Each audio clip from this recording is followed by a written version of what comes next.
Here's a preview of what to expect in episode 14.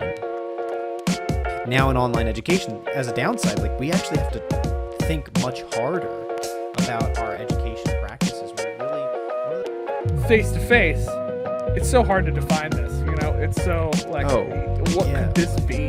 I think there's robots involved. There's absolutely robots involved. Absolutely, and only faces. So robots that wear faces. What are we talking? This just became a horror show. This went down Is this a murder podcast? I know your wife likes those. She does, and we are not that. Unfortunately, that would be a crazy story.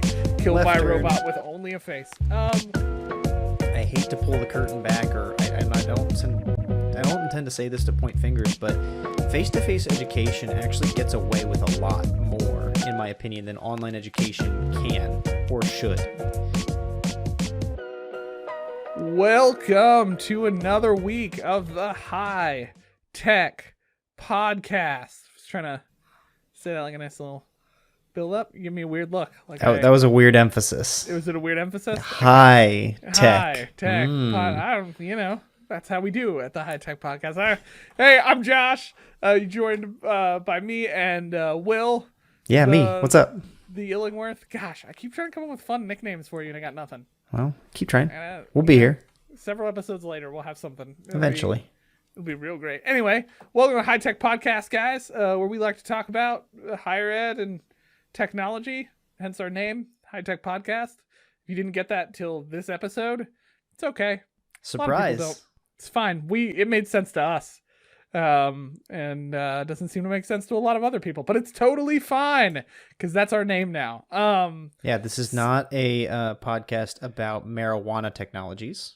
Yes, because there's not a lot of those. I mean, maybe there is. I don't know. I've never researched. There probably that. Okay, I feel like we're going down an interesting. Anyway, welcome this week. We got some great conversations, some things going on, some great discussions. But to start us off, we start with a fun question today. Good old fun question. So keep things a little lighter.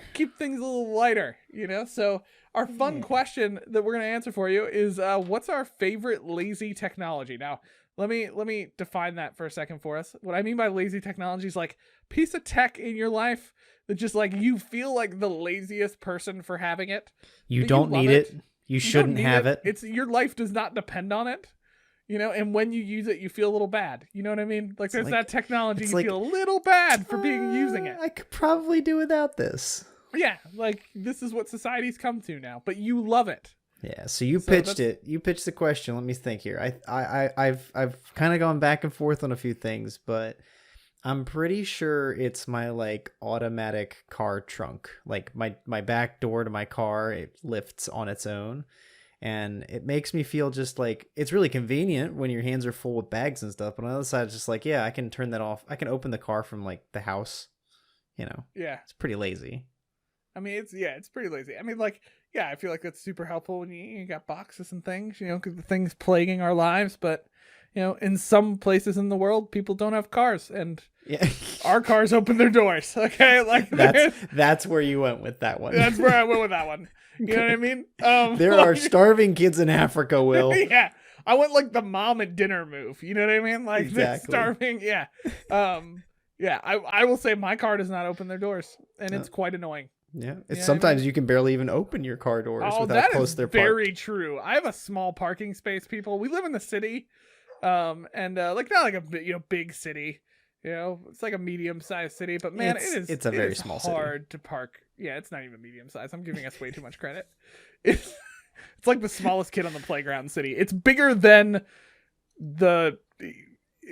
nature. I don't know where I was going with that. Good I got nothing. start. That was so, bad. What's your favorite lazy technology? Man, I gotta go with. So Will just got one too. I have we use this smart company lighting stuff called Wise. Both Will and I have them in our house. And I got a smartwatch so I can turn my fan and lamp off and on without getting up in my office. He can sit there and while we're getting ready for the podcast, be all right, time to get hot. And he turns the fan off from his watch. Go gadget style. I literally just pull my watch up and turn it on. It's fine. Turns off. It's not 3 feet to his right. It's literally probably less than 3 feet to my right. Let's be very honest. That's probably giving me way too much credit. I can literally turn off and on my whole office. You know what I mean? Like it's a pretty lazy technology. That's just efficiency, you know? It is efficiency. You know what I mean? I don't want to get up off my chair while we're podcasting, turn off the fan. That's ridiculous. Anyway, well, that was fun. That was fun. I feel like we just said a lot about ourselves. Let's talk about what we're actually here to talk about. Higher ed, technology, important things, learning, not just watches and cars that open themselves. Wait, this is a podcast? It is. It's a podcast. Surprise. So today I think we would talk a little bit about like a big topic that I feel like we're going to try to tackle a large topic in like 20 minutes, which is fairly impressive. It's not debated at all in higher education, this topic for sure. And I think our topic today is, online versus hybrid versus face-to-face teaching. What is, I want to say like what is better, but we're not really going to say what is better because I don't think there's a better one. Yeah. I think they have trade-offs.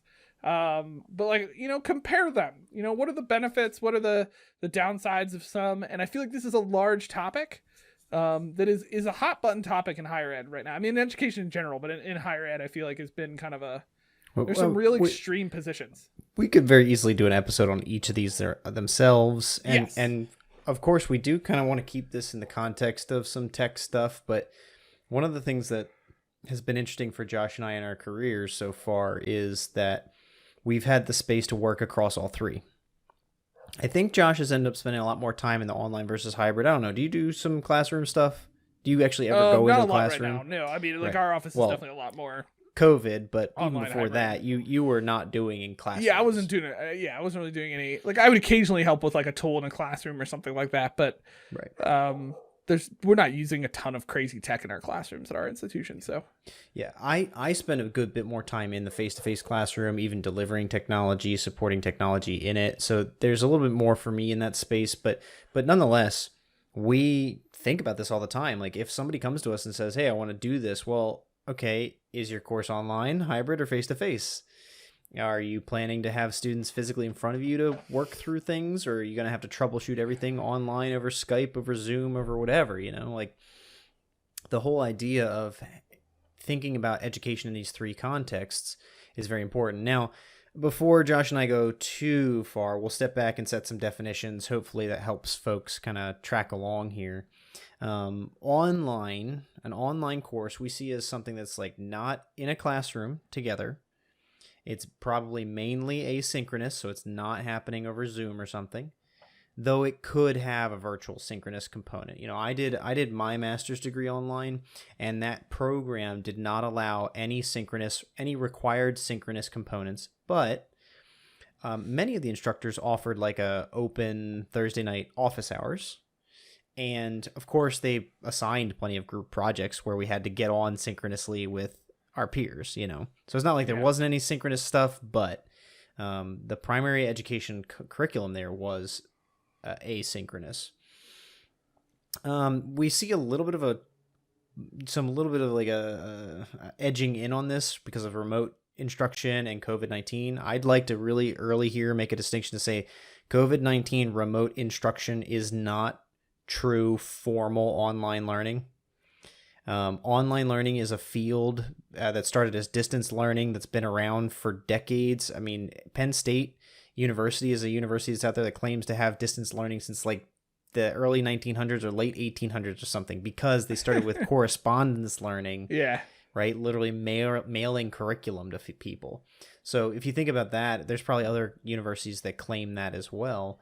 But that history of distance learning becoming online learning is important, and remote instruction is not that. It has elements of it, and it can become that, but so much that happened in COVID-19 was an emergency response, to make education available to students at a distance.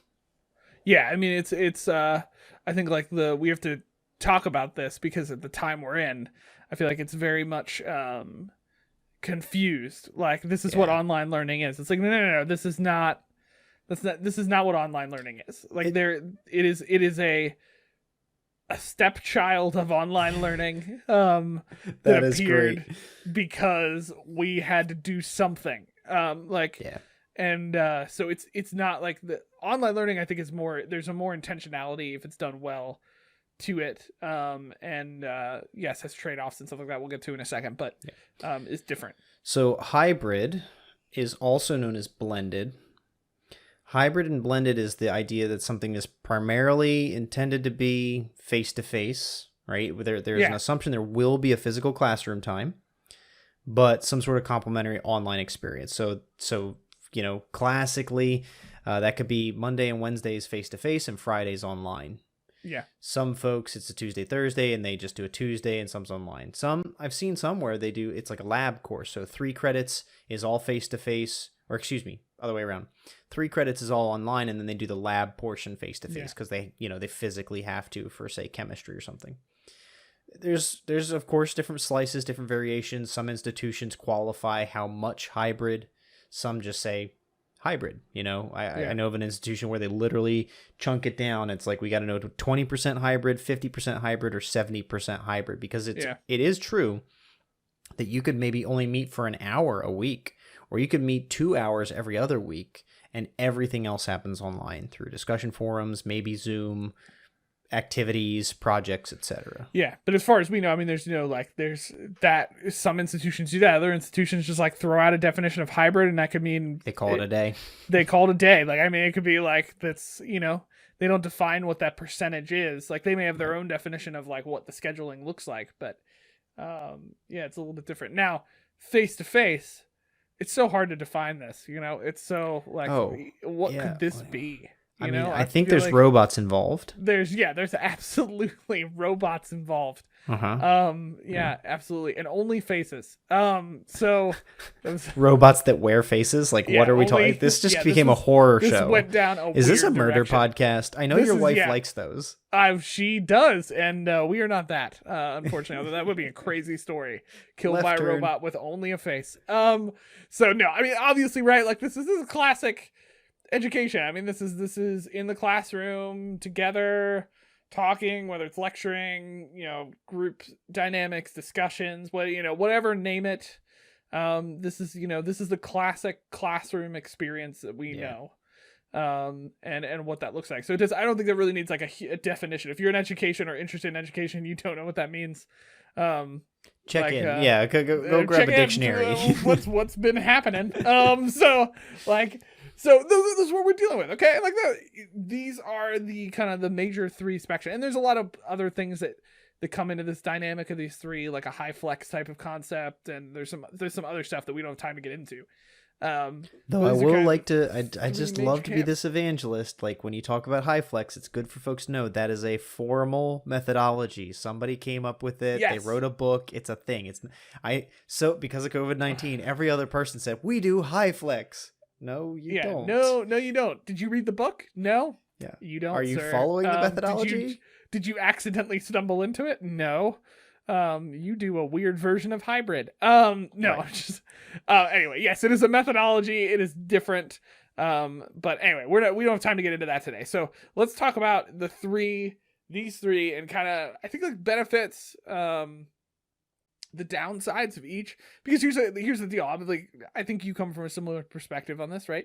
I'm very honest in that, like, even though I work in an online space, I don't think online education is perfect. I don't think it's the silver bullet. I don't think it's the solution to all things. I also don't like the people who argue as if like online is the lowest form of what we can be doing, and we just do it because it's the fad right now. You know what I mean? Like, it's I real teaching happens in the classroom. Yes, everything else is happens just in the classroom. All you weird people online are just trying to make more money. No, like so maybe but like I to my point of what I'm trying to get at is that I think each of these has their benefits and their downsides. I think each of them have ways that they do education differently.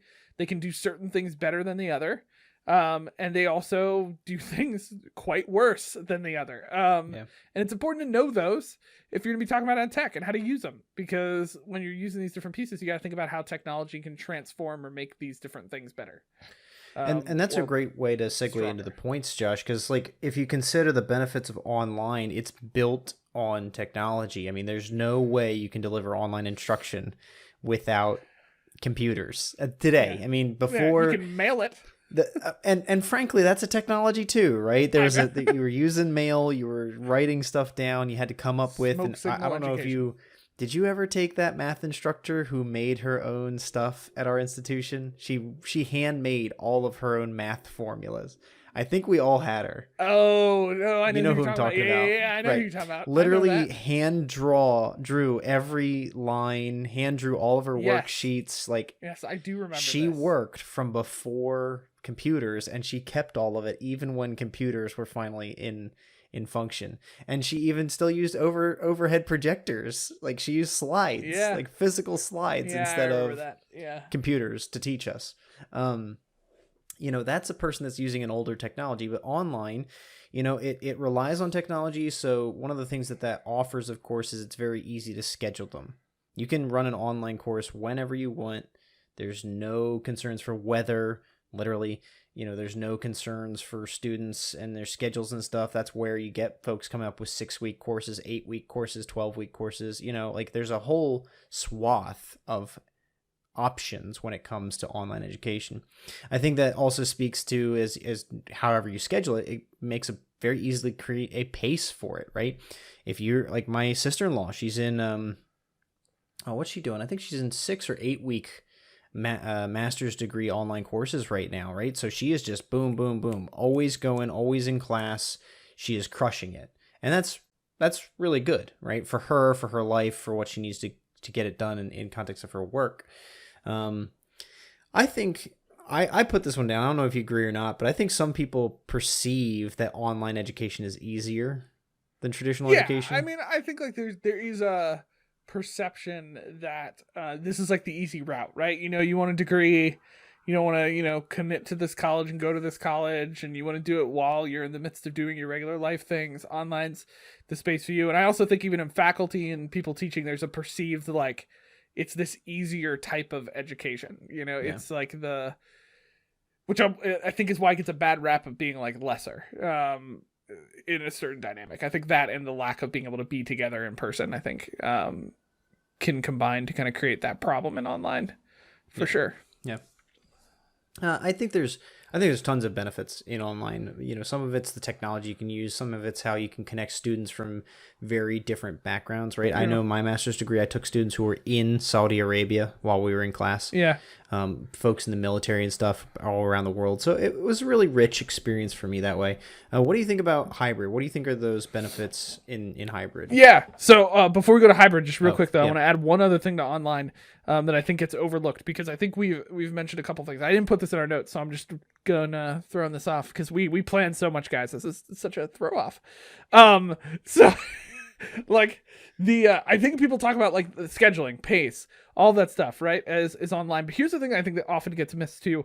Online gives you a digital environment to actually build to cater learning. And I think that's an argument that often gets missed. Like I feel like people say like, oh, we do online because it's easier. People can do it from where they're at, or we could pace it better. We can have lots of different groups of people. And there's also an advantage to an online environment that is really cool. You can build cool learning environments in there with interactivity. You can do things in there you couldn't do in a physical space. Simulations. Simulations. You can, even some of the stuff we've been talking about, some of the digital tools that you can add in there. Right. Like there's just, I think there's power to that. Like even like visually appealing content that you can provide to people, reading, chunking out things in paced activities, in an online environment in a different way. I think that's often missed when we're talking about online. Yeah. And that's why I like online in certain components. There's that dynamic to it, where you're literally building a environment that students are coming into. There's a field of study there, virtual learning environments, VLE. Virtual learning, learning, really important. So hybrid though. So hybrid, right, combines kind of the two. I think there's a couple different benefits to them. I think one of the things I like about hybrid is that it does kind of combine the best of two of them if you do it right.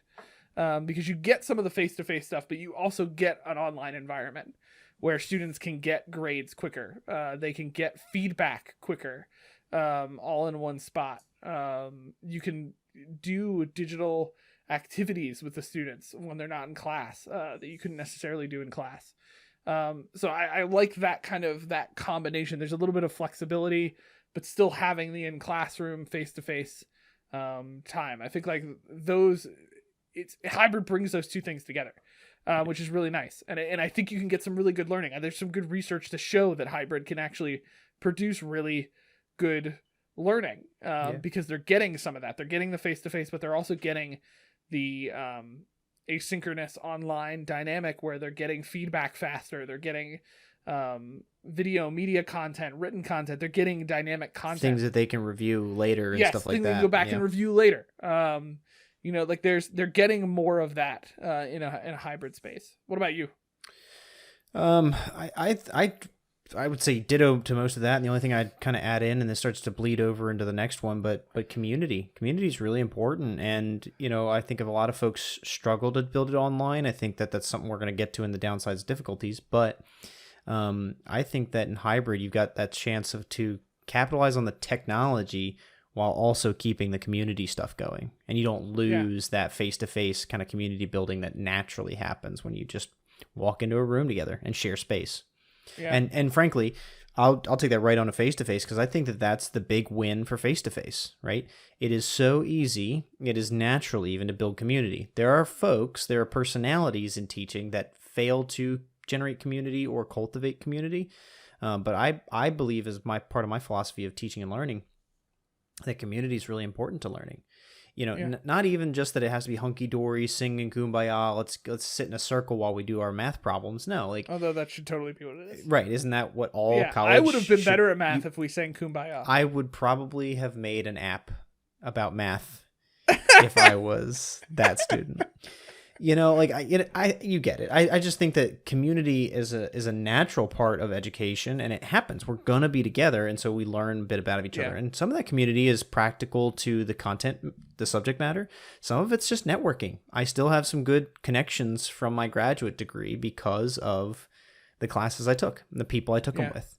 And actually, some of my graduate colleagues ended up becoming actual professional colleagues at a later time in my life. So it's really important, I think, to do that face-to-face stuff. And I think you put down the point of instructor presence, right? But that's critical. All of that builds into each other because everybody's there and it's easy to just be with each other. I would say the same thing. I think we have like a fond feeling towards it too with everything that's happened over the last year of this face-to-face dynamic, and I think I wrote instructor presence because I think it is easier to be present with your students when you are literally present with your students.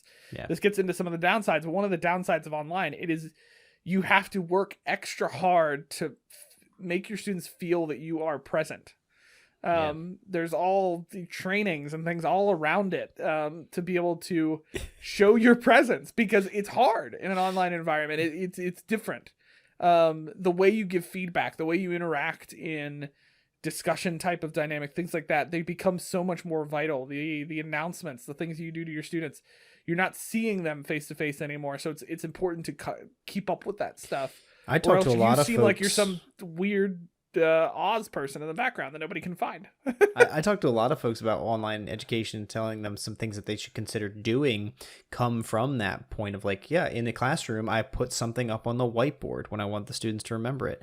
Okay, if you don't have a whiteboard, I'm talking online, if you don't have a whiteboard, how do you keep up with your students and make sure they know the quiz changed or you're adding a reading for the week, right? That's stuff we just did face-to-face. We didn't think about it. Now in online education, as a downside, we actually have to think much harder about our education practices. One of the things that I hate to pull the curtain back, or I don't intend to say this to point fingers, but face-to-face education actually gets away with a lot more, in my opinion, than online education can or should. I know online education gets away with a lot too, not doing full curriculum, dropping chunks of courses out. We all are always trying to make the best that we can out of it. But in face-to-face education, unless somebody's looking in on your classroom or expecting certain things out of your end of class results, your term results, you could do whatever you want. I know instructors who have taught entire classes based on watching one movie in a class and maybe doing a little discussion, and then students get a 3-credit, 3-credit course out of that. Like, that's not a class. You could do a media class where you get to watch content, critically analyze it, do projects, etc. But if you do that in an online class, that literally means people are just watching Netflix, tuning in, tuning out to get 3 credits, and that's not ethical. Yeah. That's not good. And so the downside there is, like, online often, because of that, can be perceived as being easier.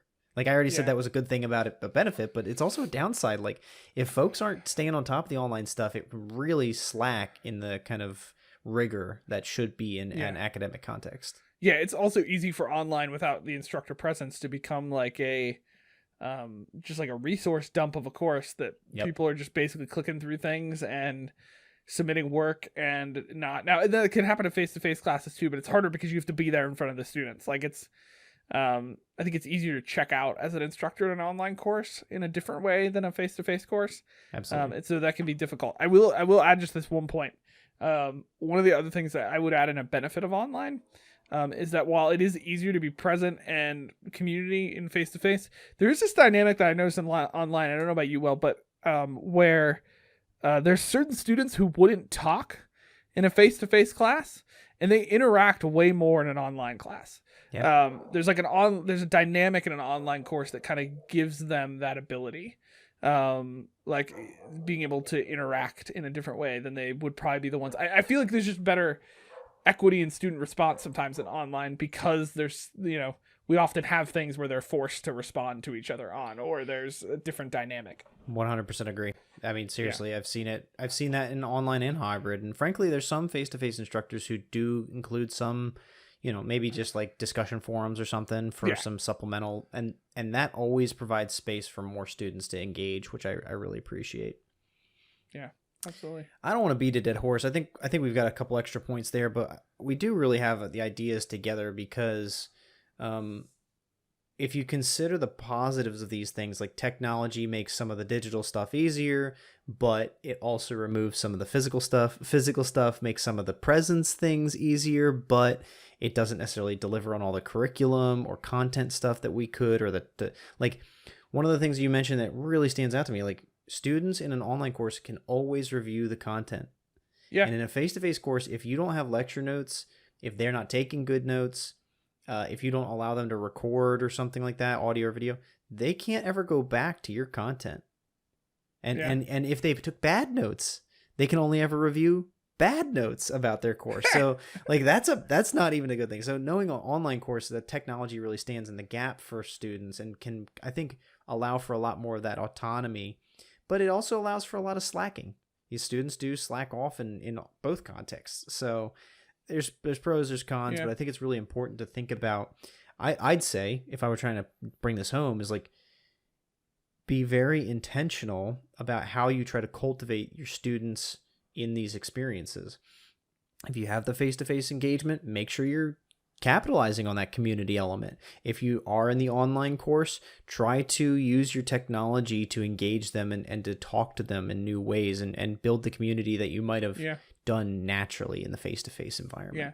And it'll look different, but I think, if my takeaway from all of this really is just that, like, yes, there are positives and negatives to each of these. I think good education can happen in all three. Yeah. And it lies with the intentionality that happens behind those. I see a lot of people come to an online course and they're like, well, it's going to be horrible, so it doesn't really matter because it's an online course.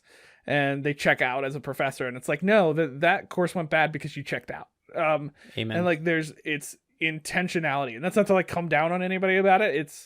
That's just the reality of it. All three of these, good education can happen. Different education will happen. You will be missing some things in an online space that you would have in a face-to-face space, but you will also gain some things in there that you're missing from a face-to-face course in many ways. Hybrid's complicated in of itself because there's two things going on. So you have to manage both. You can manage both. That's, I think, one of the big downsides of hybrid. But either way, all are producing, I think, with intentionality, knowing what the space is, who the audience is, what the goals are for the course, you can produce good education. Shaping education in all of those. And one of those very clear things that you're missing in the online course is a whiteboard. And if you really want to make sure that you can use that whiteboard to the fullest, especially if you teach math, then I might recommend you consider our app this week. That was a very in your face transition. It was, you know what I mean? There's no ifs, ands, or buts about this one. It's called MathWhiteBoard. What do I do? When you said whiteboard, though, I was like, anybody listening right now is like, didn't they cover this in like episode 2? Yeah. Like, wasn't this? Are they that out of ideas? They're coming back to whiteboards. What episode even is this? Yeah, we're already out of ideas. And right now, we're like, we're out of ideas. No, okay, so guys. Tool for today doesn't have a lot to do with our main conversation, although Will's transition was great. It does if you're teaching online, or hybrid, or quite frankly anywhere. You know what? I am. You could use this in all 3. I really like this tool. Okay, so let's just be honest. It is literally just called MathWhiteBoard. Surprise! It's a whiteboard for math. So if you're listening to this, you're not a math teacher.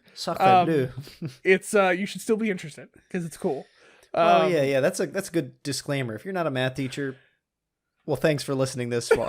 Otherwise, no, well, if you do tutoring, okay. So let's explain the tool for a second, okay? Because I think it has some uses, okay, beyond just math teachers, to online tutors, things like that. So I think, for context, how we got into this episode or got into this tool, had a great person reach out to us actually through the podcast with this tool, and we both checked it out because I will say, like, in our space we work in, one of the things we come into all the time is if we're trying to develop online or hybrid or even face-to-face stuff, technology for math kind of sucks. Like I'll be blunt. It's not easy to use. It's not easy. Okay, I have math teachers who get mad because like things won't read their equation symbols. I'm like, I'm sorry, it's not what the computer was designed to do right now. So like, it's frustrating. And one of the big things that I think's come up a couple times, right, Will, is this idea of like really a digital space to write math. Yeah. Like that is a big thing that happens in math, whether technology is advanced or not. People are writing math equations. Handwriting, like very specifically, they want to use their hand. They want to use their hand. We have tons of digital keyboards and things like that, but it's a little bit different. And so I feel like even like our whiteboard episode, those whiteboard tools are great, but they struggle with the math thing. They always have. It's tough. Well, and at the very least, a lot of those things you could hand write it, you could draw it, but that's it. It's done. You've drawn it. You've drawn it digitally, and it's on the screen. Good, but MathWhiteBoard does a lot more than that. Yes. Yeah. If we go back to our idea of like ed tech, frameworks and things like that, one of the reasons I think MathWhiteBoard has stood out to me since we found out about it, is it does kind of like, it takes a premise of what it's like to write math, and then it transforms the experience. Yep. With a really cool premise. So we've built this up a lot because we're trying to keep you non-math teachers engaged. Okay, now you're interested. You're like, what does this tool do? I don't write math, but I want to know. Okay, so obviously it's a whiteboard for math, so you write math on it. But let's list off some of the things that it does. Because here's the deal. I don't get like magically impressed by tools all the time, and we've been in these meetings before where software people will show you their tool, and you're like, oh, that's real cool. But there's a moment, right? And with Will and I, when we're watching this, because we expected a board that just does really good at writing math. And what we found was a whiteboard that literally you write out a math equation, guys, and it solves the math equation. And there's like a genie behind the whole thing. Yeah, it's crazy. You can write out full like large algebra equations. I mean, calculus. I mean, like it will solve those problems. But it's really cool that it does it in a way that like it's built so that you can work through a problem and really like display it well. I think is kind of how I would describe it. Yeah, the first feature that really stood out to me, right, even before the math, was that it's collaborative. So you can send your students the link to your MathWhiteBoard, and they can watch you write and do stuff on their own device or whatever, but they can also write on it too. And you can make more than one page. So you could like assign students to different pages and do their work. So you could write up an equation that they all have to do on each page, or you could put something out in a worksheet or whatever. You can upload worksheets into it. That was really cool. You saw that during the demo. But it's a collaborative thing. So no longer is that whiteboard experience like in the physical classroom, like, hey, somebody come on up to the board if you want to write. Like, it's literally like, here's the link. You can work with me. Now, of course, you don't send the link out. You can just demonstrate, you could just use it to demo math to students. But if you want them doing it with you or doing something or interacting with it, boom, that's right there, first thing up in front. Yeah. And just to reference where this like can fit for people, I think why that's so important is like why we were joking that it's not just for math teachers. You and I immediately said like one of the huge applications, if you're doing any kind of like online tutoring where you need to do math tutoring, this tool would be awesome for that, because it's so easy to share and the live collaboration works really well. Will and I were testing it before this episode, and like both of us were writing things, and you could see each other writing what it was. You could see what we're doing. We were talking through what we were writing because our problem wasn't the math. Our problem is that we don't know how to write math, and so the board was a little confused on what we were trying to do at Try first. watching the two of us do like 2 + 2 equals, and then like our demo guy's like doing advanced calculus on the thing. He did like crazy things. So I definitely think the collaboration it's simple. It's easy. They don't have to log in. Yeah. There's no authentication for it. It's a easy tool to just like pick up and throw to other people in a Zoom meeting or in some kind of virtual space. Then at the math level, what Josh is saying, like as you handwrite stuff, it is immediately reading your handwriting and translating it to text-based mathematics, and it's aware of the formula in hand. So if you're writing 2 + 2, it reads that, and then right below it, it puts that in text. Well, let's take it a step up, right? This is not going to be advanced math examples as we talk tonight, but we'll go for like 2a + 3 = b, right? As you're handwriting that, it's recognizing that and putting all of that in typed font. Then you can actually below that type on the board or on that page what a equals, right? So I said 2a + 3 = b. So if I write a = 4, 2a, it's actually going to calculate that for me and do 2a is 2 × 4 + 3, 11 = b. So b = 11, right? It'll actually do that math for you as you write in your variables and tell it what's going on the page. And if you put a in more than one equation or in more than one place on the page, if you wrote that a = 3, all a variables on that page are going to equal 3. Yeah. Really cool to see it.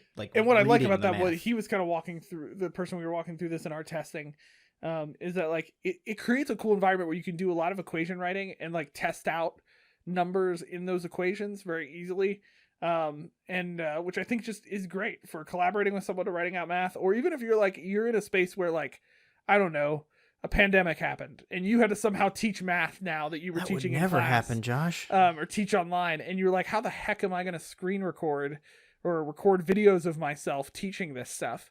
And everybody found their creative solutions. My favorites are the cameras above a piece of paper and they're like writing out and somebody can barely see it. But like this would be really cool. It's easy to use with one of those recorders because it's a web-based tool. So it's not, you don't need to download anything. You're just opening up in your web browser and writing. It's just, it shows a good process of like testing and throwing in numbers and seeing how relations work together.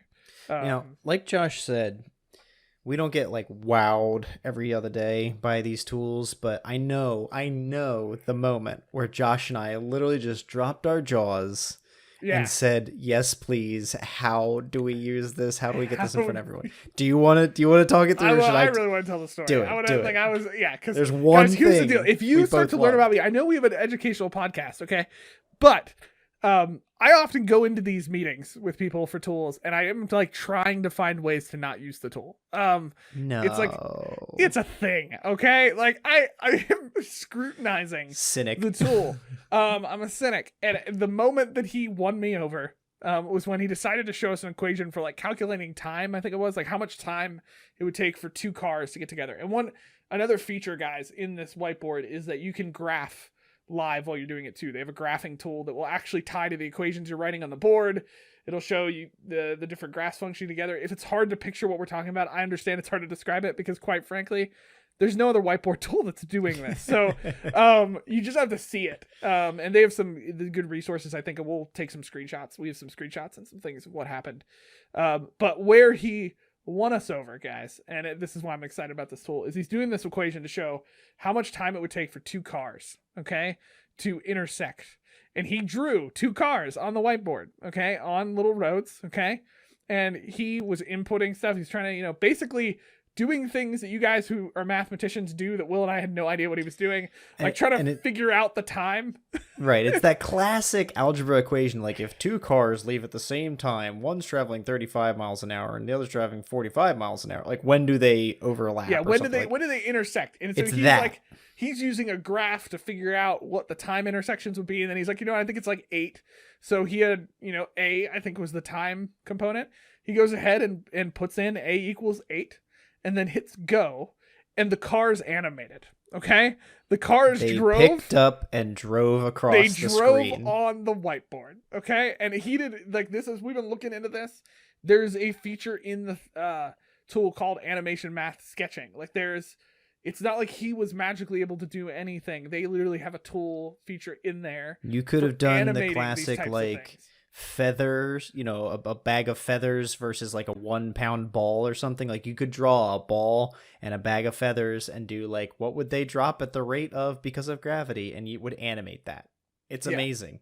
Now we even tested all the animation things you could do. I'm sure there's limitations to it. We don't know how to do any of the math that we need we to anyways. I think we're limited because we're not mathematicians.